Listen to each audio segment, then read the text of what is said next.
মুকুলের পরিবর্তে লিচু গাছ ছেয়ে গেছে নতুন পাতায়। পাবনার ঈশ্বরদীতে বেশিরভাগ লিচু গাছের এই পরিস্থিতি। এ কারণে ফলন বিপর্যয়ের আশঙ্কায় দিশেহারা লিচু চাষি ও ব্যবসায়ীরা, যার প্রভাব পড়তে পারে বাজারে। ফাগুন চৈত্র মাস এলেই লিচুর মুকুলে ছেয়ে যায় পাবনার ঈশ্বরদীর শত শত বাগান, ছড়িয়ে পড়ে ঘ্রাণ। অথচ এবছর চিত্র ভিন্ন, অধিকাংশ গাছ ভরা নতুন পাতায়।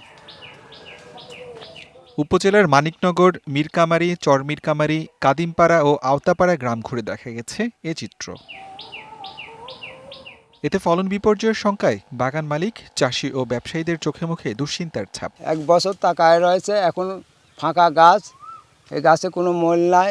একনল হ্যান্ড ওয়াশ 100% প্যারাবেন ফ্রি, তাই নিরাপদ হাতের জন্য আস্থা রাখুন একনলে। কৃষক সবাই টেনশনে আছে। লিচু যখন ভাঙা হয়, এখানে অনেক মহিলারাই বাগানে কাজ করে, সেই সুযোগটা নাই।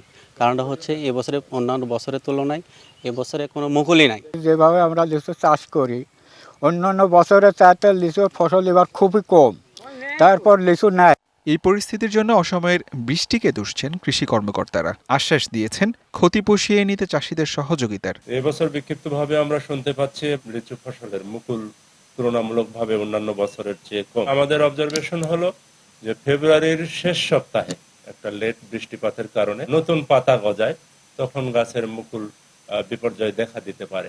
ঈশ্বরদীতে সাধারণত মোজাফফর, বোম্বাই ও চায়না 3 জাতের লিচু বেশি আবাদ হয়। এছাড়াও কদমি, কাঁঠালি, বেদানা, চায়না 1 ও চায়না 2 জাতের লিচুর বাগানও আছে কোথাও কোথাও। সব মিলিয়ে প্রতিবছর বিক্রি প্রায় 500 কোটি টাকা। DVC news desk.